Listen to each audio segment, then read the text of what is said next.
मैं हूं प्रमोद मल्लिक और आप देख रहे हैं सत्यहिंदी.com। सत्यहिंदी.com से रोजाना लाखों लोग जुड़ते हैं, हमारी खबरें देखते हैं, हमारा वीडियो देखते हैं और इससे आपका लगाव, आपका जुड़ाव जाहिर होता है।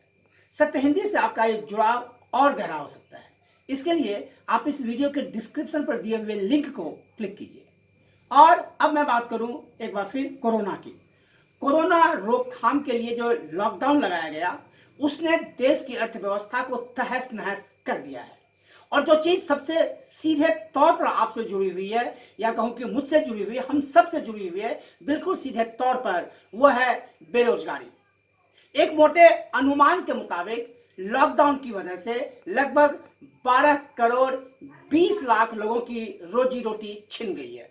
ये छोटे मोटे उद्योग धंधे हैं, दुकानें हैं, छोटे मोटे शॉप्स हैं, छोटे मोटे उद्योग करने वाले व्यवसायी हैं, कारोबारी हैं, और उनके दुकानों में या उनके छोटे उद्योग धंधों में काम करने वाले लोग हैं।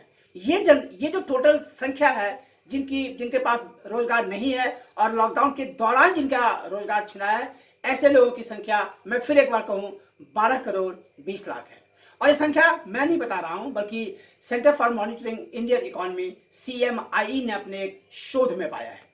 CMIE ने एक शोध में यह कहा है कि पिछले वित्तीय वर्ष तक भारत में 40 करोड़ 40 लाख 404 मिलियन लोगों के पास रोजगार था, जुड़े हुए थे छोटे मोटे उद्योग धंधे में, काम में, दुकान में। इनमें 75% दिहाड़ी मजदूर हैं।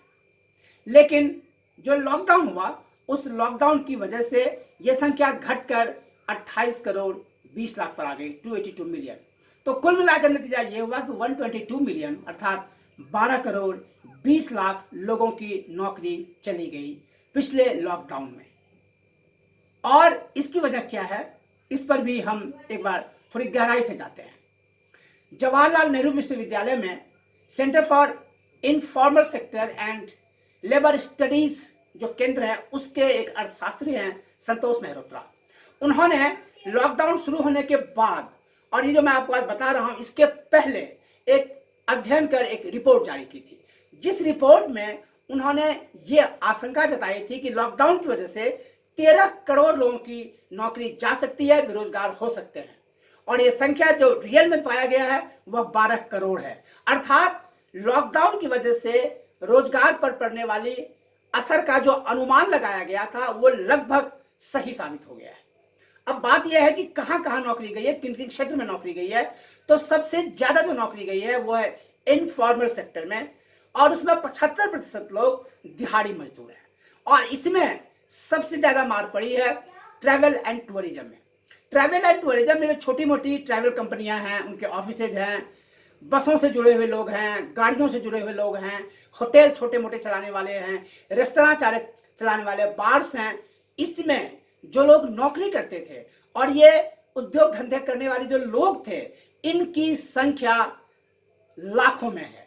और वो सब आज अपने घर बैठे हुए सड़क पर आ चुके हैं, क्योंकि पिछले लगभग 1.5 महीना से 40 दिन से ज्यादा हो गए जबकि लॉकडाउन है, सब कुछ बंद है। आपको पता है, सारे रेस्तरां बंद है, सारे होटल बंद है, सारे बसेस बंद है, परिवहन के सारे साधन बंद है, सारे हिल स्टेशन बंद पड़े हुए हैं। इस वजह से लाखों लोगों की नौकरी गई है।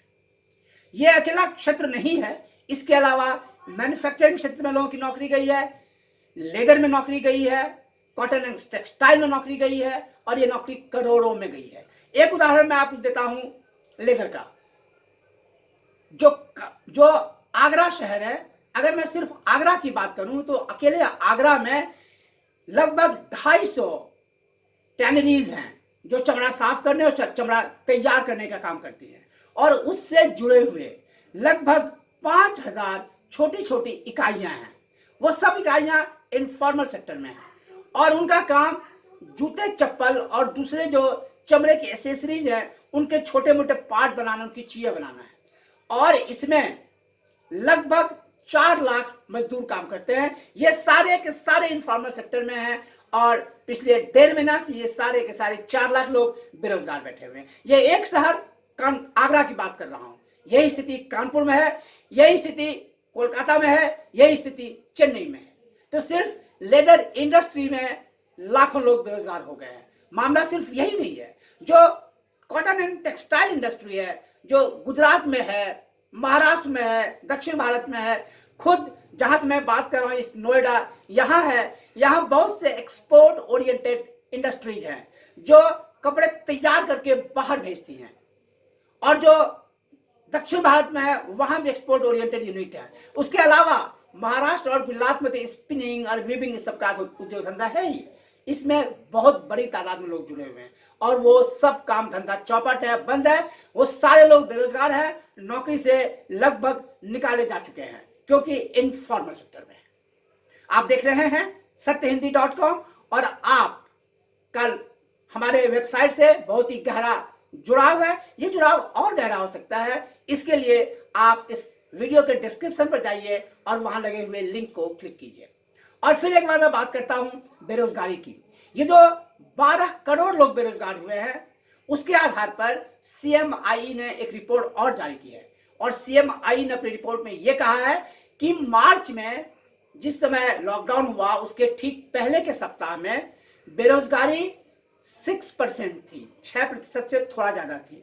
लेकिन अब भी जो पिछले हफ्ते में बेरोजगारी की दर आई है वो 27.11% हो गई है। अर्थात भारत में बेरोजगारी 4 गुना बढ़ी है।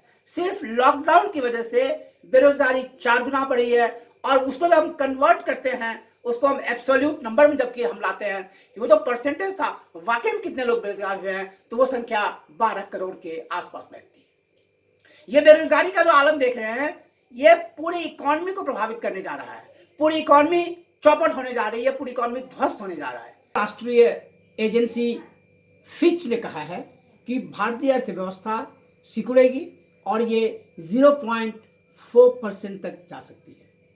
उससे भी बुरी बात यह है कि इसी तरह मूडीज ने भी अपनी रेटिंग दी और मूडीज ने भी अपनी रेटिंग में यही कहा है कि जो भारत की जो अर्थव्यवस्था है वो 0.6% तक जा सकती है। और तो और भारत सरकार के कुछ दिनों पहले तक आर्थिक सलाहकार रहे अरविंद सुब्रमण्यम ने तो और भी भयानक बात कही है।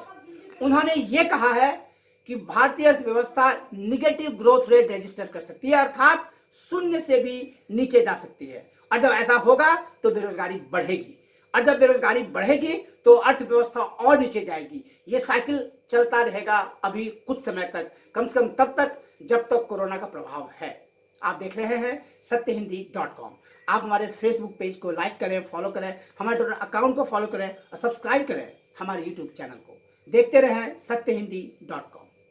सत्य हिंदी के और वीडियोस को देखने के लिए हमारे यूट्यूब चैनल को सब्सक्राइब करें और सीधे नोटिफिकेशन पाने के लिए बेल आइकन दबाएं।